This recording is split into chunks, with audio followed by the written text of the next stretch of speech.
പടിഞ്ഞാറൻ ശക്തികളെ കടത്തിവെട്ടി ലോകത്തിലെ ഏറ്റവും വലിയ ഹൈപ്പർസോണിക് മിസൈൽ ആയുധ ശേഖരം ഒരു രാജ്യം സ്വന്തമാക്കിയെന്ന് ഞെട്ടിക്കുന്ന റിപ്പോർട്ടുകളാണ് ഇപ്പോൾ പുറത്തുവരുന്നത്. പക്ഷേ ഇത്തവണ ആ രാജ്യം അമേരിക്കയോ റഷ്യയോ അല്ല. ലോകശക്തികളുടെ ബലാബലങ്ങൾ മാറിമറിയുന്ന അമേരിക്കയും റഷ്യയും തമ്മിലുള്ള ആയുധ പന്തയത്തിൽ ആരും ശ്രദ്ധിക്കാതെ കടന്നുവന്ന ആ മൂന്നാമതൊരാൾ ലോകത്തെ വിറപ്പിക്കുന്ന ശക്തിയായി മാറുകയാണ്. 2025 ഡിസംബറിൽ US പ്രതിരോധ വകുപ്പ് പുറത്തിറക്കിയ വാർഷിക റിപ്പോർട്ടിലാണ് ഈ സൈനിക മുന്നേറ്റത്തെക്കുറിച്ച് വ്യക്തമാക്കുന്നത്. അതെ, ആ രാജ്യം ചൈനയാണ്. ആയുധങ്ങളുടെ എണ്ണത്തിലും അവയുടെ ഗുണനിലവാരത്തിലും ലോകത്തിലെ മറ്റു വൻ ശക്തികളെക്കാൾ ചൈന ബഹുദൂരം മുന്നിലാണെന്ന് അമേരിക്കൻ പ്രതിരോധ ഉദ്യോഗസ്ഥർ തന്നെ ഇപ്പോൾ സമ്മതിക്കുന്ന കാര്യമാണ്. എങ്ങനെയാണ് ചൈന ഒന്നാമതെത്തിയത്? ഇത് കേവലം മണിക്കൂറുകളിലോ ദിവസങ്ങളിലോ സംഭവിച്ച മാറ്റമല്ല. മറിച്ച് കഴിഞ്ഞ 2 പതിറ്റാണ്ടുകളായി ആരും ശ്രദ്ധിക്കാതെ ചൈന നടത്തിയ നിശബ്ദമായ നീക്കങ്ങൾക്കൊടുവിലെ വിജയമാണെന്നത് എന്തായാലും പറയാതെ വയ്യ. ശബ്ദത്തേക്കാൾ 5 ഇരട്ടി വേഗതയിൽ അഥവാ മാക് 5ൽ സഞ്ചരിക്കുന്ന ലോകത്തെ ഏത് പ്രതിരോധ സംവിധാനത്തെയും വെല്ലുവിളിക്കാൻ ശേഷിയുള്ള ഹൈപ്പർസോണിക് മിസൈലുകളുടെ ഒരു വൻ സൈന്യത്തെ തന്നെ ചൈന ഇതോടെ വിന്യസിച്ചു കഴിഞ്ഞു. ചൈനയുടെ ഈ അപ്രമാദിത്വത്തിനു പിന്നിൽ വർഷങ്ങളായി അവർ നടത്തിവന്ന കഠിനമായ ഗവേഷണങ്ങളുടെ ഫലമുണ്ട്. വായു ശ്വസിക്കുന്ന സ്ക്രാംജെറ്റ് എഞ്ചിനുകൾ ഉപയോഗിക്കുന്ന ഹൈപ്പർസോണിക് ക്രൂയിസ് മിസൈലുകളും അന്തരീക്ഷത്തിൽ വെച്ച് ദിശ മാറ്റാൻ കഴിയുന്ന ഹൈപ്പർസോണിക് ഗ്ലൈഡ് വാഹനങ്ങളും ചൈനയുടെ പക്കലുണ്ട്.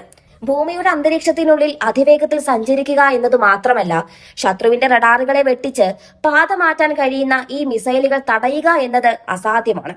ഷീ ജിൻപിങ് അധികാരമേറ്റതിനു ശേഷം ചൈനയുടെ പ്രതിരോധ ബജറ്റ് ഇരട്ടിയായതും ഗവേഷണങ്ങൾക്കായി കോടിക്കണക്കിന് രൂപ ഒഴുകിയതുമാണ് അവരെ ഈ നേട്ടത്തിന് അർഹരാക്കിയത്. യഥാർത്ഥത്തിൽ ഇത് വെറുമൊരു അവകാശവാദമല്ല, മറിച്ച് ലോകത്തിലെ തന്നെ മുൻനിര ഹൈപ്പർസോണിക് ആയുധ ശേഖരം ചൈനയുടേതാണെന്ന് US ഇന്റലിജൻസ് റിപ്പോർട്ടുകൾ തന്നെ അടിവരയിടുന്നുണ്ട്. ചൈനയുടെ ഈ ആയുധക്കൂട്ടിൽ ഏറ്റവും പ്രധാനപ്പെട്ടത് YJ-21 എന്ന ഹൈപ്പർസോണിക് കപ്പൽ വിരുദ്ധ ബാലിസ്റ്റിക് മിസൈലാണ്.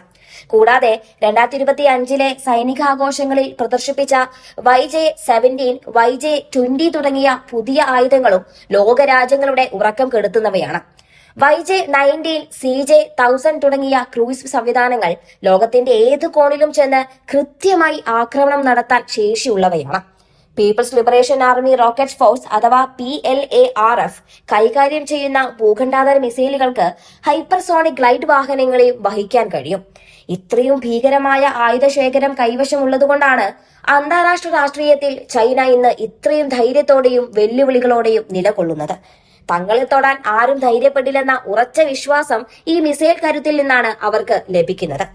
എന്നാൽ ഈ പോരാട്ടത്തിൽ റഷ്യയും അത്ര പിന്നിലല്ല. ഹൈപ്പർസോണിക് സാങ്കേതിക വിദ്യയിൽ ലോകത്തെ നയിക്കുന്നത് തങ്ങളാണെന്ന് റഷ്യൻ പ്രസിഡന്റ് വ്ളാഡിമിർ പുടിൻ മുൻപ് പ്രസ്താവിച്ചിട്ടുണ്ട്. അവങ്കാർഡ്, കിൻസാൽ, സിർക്കോൺ തുടങ്ങിയ അത്യാധുനിക സംവിധാനങ്ങൾ തങ്ങളുടെ പക്കലുണ്ടെന്നാണ് റഷ്യയുടെ അവകാശവാദം. ലോക പോപ്പുലേഷൻ റിവ്യൂ ഉൾപ്പെടെയുള്ള ഏജൻസികൾ റഷ്യയ്ക്ക് കൂടുതൽ മോഡലുകൾ ഉണ്ടെന്ന് പട്ടികപ്പെടുത്തുന്നുണ്ടെങ്കിലും വിന്യാസത്തിന്റെ വ്യാപ്തിയിലും ആധുനികമായ അടിസ്ഥാന സൗകര്യങ്ങളിലും ചൈനയ്ക്കാണ് ഇപ്പോൾ മുൻതൂക്കം കാണിക്കുന്നത്. അമേരിക്കയും റഷ്യയും ചൈനയും തമ്മിലുള്ള ഈ അധികാര വടംവലിയിൽ ഉത്തര കൊറിയ പോലുള്ള രാജ്യങ്ങളും തങ്ങളുടേതായ രീതിയിൽ ഹൈപ്പർസോണിക് പരീക്ഷണങ്ങൾ നടത്തുന്നുണ്ടെങ്കിലും ചൈനയുടെ വൻതോതിലുള്ള വിന്യാസത്തിനു മുന്നിൽ മറ്റാരും എത്തുന്നില്ല എന്നതാണ് യാഥാർത്ഥ്യം. ആഗോള രാഷ്ട്രീയ ഭൂപടത്തിൽ അമേരിക്കയുടെയും റഷ്യയുടെയും ആധിപത്യത്തിനുമേൽ ചൈന ഒരു നിഴലായി വളരുകയാണ്. ആയുധങ്ങൾ കൈവശം വെക്കുക മാത്രമല്ല, അത് പ്രയോഗിക്കാനുള്ള ആത്മവിശ്വാസം കൂടി കൈവരിച്ചതോടെ ഏഷ്യൻ മേഖലയിൽ ചൈന ഒരു അജയ്യ ശക്തിയായി മാറുകയാണ്.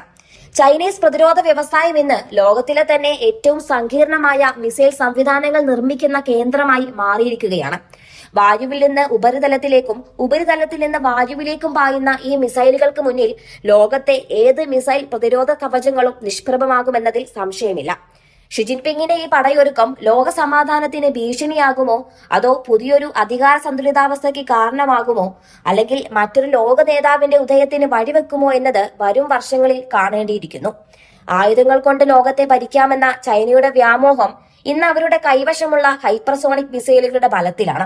അമേരിക്കയും റഷ്യയും പരസ്പരം മത്സരിക്കുമ്പോൾ ആകാശത്തെ ചൈന സ്വന്തമാക്കി കഴിഞ്ഞു. ഒരു ഹൈപ്പർസോണിക് യുദ്ധമുണ്ടായാൽ അതിനെ പ്രതിരോധിക്കാൻ ഇന്ന് ലോകത്ത് ഒരു രാജ്യത്തിനും കഴിയുമോ എന്ന നഗ്നമായ ചോദ്യം US റിപ്പോർട്ടിലൂടെ പുറത്തു വരുമ്പോൾ അത് ലോകരാജ്യങ്ങൾക്ക് നൽകുന്ന സന്ദേശം വ്യക്തമാണ്. ചൈനയെ ഇനി അവഗണിക്കാൻ കഴിയില്ല. വൻ ശക്തികൾ ആയുധങ്ങൾ വികസിപ്പിക്കുമ്പോൾ അത് മാനവികതയുടെ അന്ത്യത്തിനാകുമോ അതോ പുതിയൊരു പവർ ഗെയിമിന്റെ തുടക്കമാവുമോ എന്ന ആശങ്ക ബാക്കിയാണ്. ചൈനയുടെ ഈ മിസൈൽ ഗർജനം ലോകക്രമത്തെ തന്നെ എന്തെന്നേക്കുമായി മാറ്റിമറിക്കാൻ പോകുന്ന ഒന്നാണ് എന്നതിൽ സംശയമൊന്നുമില്ല.